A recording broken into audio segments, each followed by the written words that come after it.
Are you single after an abusive relationship and maybe feeling quite disorientated, not knowing what to do next? Maybe you're worried about future relationships. Maybe you're even dating and meeting new people. Or maybe you've decided that you want to be single forever and no more relationships for you. My name's Ruth Ann. I'm a clinical psychologist. I'm an expert in relationships and issues of narcissism. And in this video, I'm going to help you understand how you can make use of a time when you're single after an abusive relationship to really build yourself up, to help restore yourself, to nurture yourself, and to set yourself up so that you can have future relationships that are based on respect and care and reciprocity, whether that's relationships with friends and family or a future partner. Now, when I've worked with survivors of narcissistic abuse, I tend to see one of two patterns.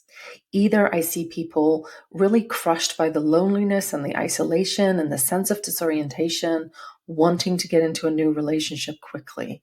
And sometimes they'll go on dating apps and dating websites and they will meet lots of new people. And I don't know what it is about that situation, but you can pretty much guarantee that all the people you really don't want to meet will come out of the woodwork. And that can be so frustrating because you just meet person after person who is just not right for you, and quite possibly person after person who's really not right for anybody. And that's so disheartening and disorientating, and it can leave you feeling really hopeless about the future and the potential to ever meet someone and form a relationship that would be healthy and good for you.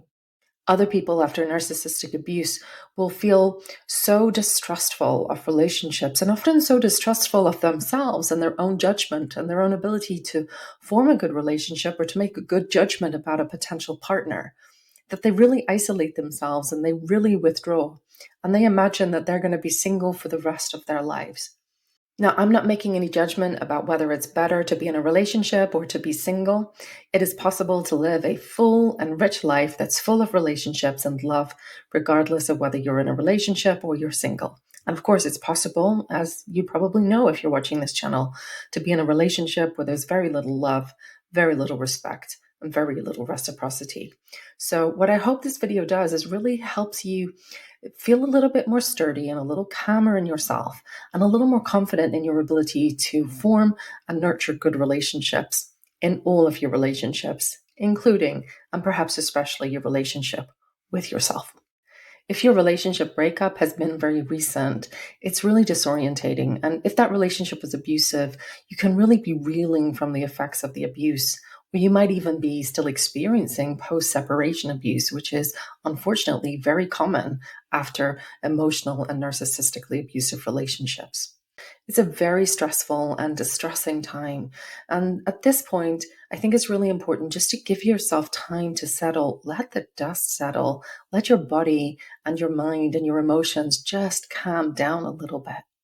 And it's really important just to be building in nurturing structures into your life. And I mean really practical and basic things like having a good sleep routine, getting good sleep, eating regular meals, beginning to have a kind of rhythm and a structure to your day where you are doing activities that you find meaningful, and beginning to relate to other people, friends and family who are hopefully respectful and kind and good for you to relate to, beginning to foster those relationships and friendships.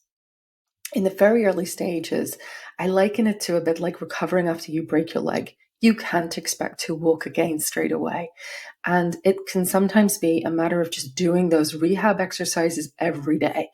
Now, it may feel unnatural and like going through the motions, and it can feel very frustrating. And you can wonder, will I ever be able to get there? Will I ever feel comfortable and at ease in the world? Will I ever have a sense of everything not being tremendous effort? Well, just like if you're rehabilitating a broken leg, it takes time, it takes practice, it takes patience. You can be hopeful that in time you will begin to move again. You'll begin to feel a little freer again, a little more content and at ease in the world. And as you begin to relax and find new rhythms, find new patterns, hopefully you'll also have the opportunity to build the things that are important to you, to pay attention to the things that matter to you, to take a step back and look across the whole of your life and think about, well, what are the areas of my life that I do pretty well in?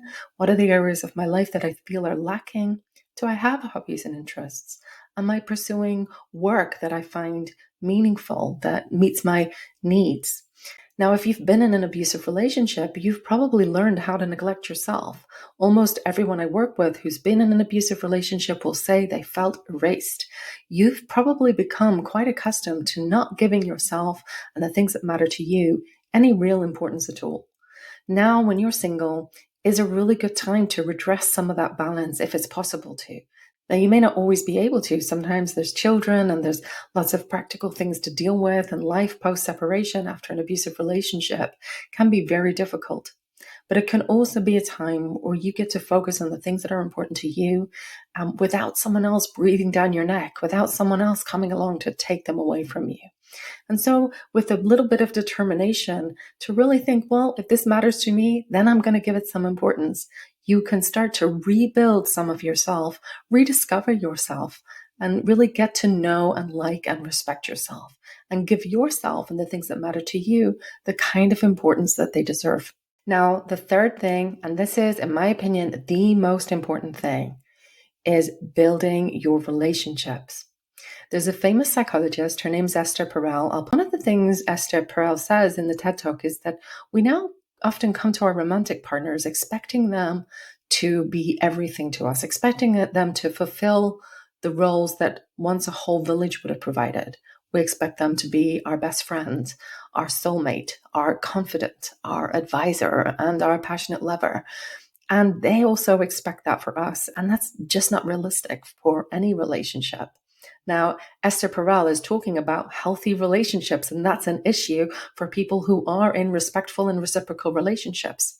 But if you've been the victim of an abusive relationship, that takes on a life of its own, because highly abusive partners will tend to isolate you from other people and will tend to restrict your relationships with others, actively keeping you away from relationships that are important and sustaining to you. You've probably also developed patterns of relating to other people that work in an abusive relationship. You may have learned to people please, to sacrifice your own needs and try to take care of someone else. You may have learned to be hypervigilant and anxious and always looking out for when the next bad thing is going to happen. You may have learned to be really protective of yourself and to keep other people at a distance. And changing those relationship patterns takes time. And when you're single, it can be a real opportunity to invest in lots of relationships, invest in friendships, in relationships with family, and allowing yourself to recalibrate some of those relational patterns. This is such a special and precious time to build your village, to build your network of relationships. And that helps to foster a whole rich relational life where you have people in your life who love you, who care for you, who treat you respectfully. And you can have the experience of saying no to people and the relationship not ending, or it doesn't end in an argument or a fight. You can have the experience of asking for things and experience what it's like when people respond to you respectfully, when people respond by giving you the help and support you're asking for. Or if they're not able to and they have to say they're sorry, but they can't give you what you're asking for, they do so in a way that's respectful and doesn't leave you feeling guilty or that you're demanding or asking for too much. You can learn to say yes to things with enthusiasm and joy, and know what it is to have people like you and be happy for you and celebrate with you. And also know what it is to have people who are prepared to be with you through difficult times. These are the healthy relationship skills and expectations that you're going to need to be in a healthy and respectful, reciprocal, romantic relationship. And having that village around you and having your needs met, at least to some extent, even if there's still some loneliness because you would like to be in a relationship with a special someone, and that's a completely valid desire to have. So don't beat yourself up for having that desire. That's completely normal and natural.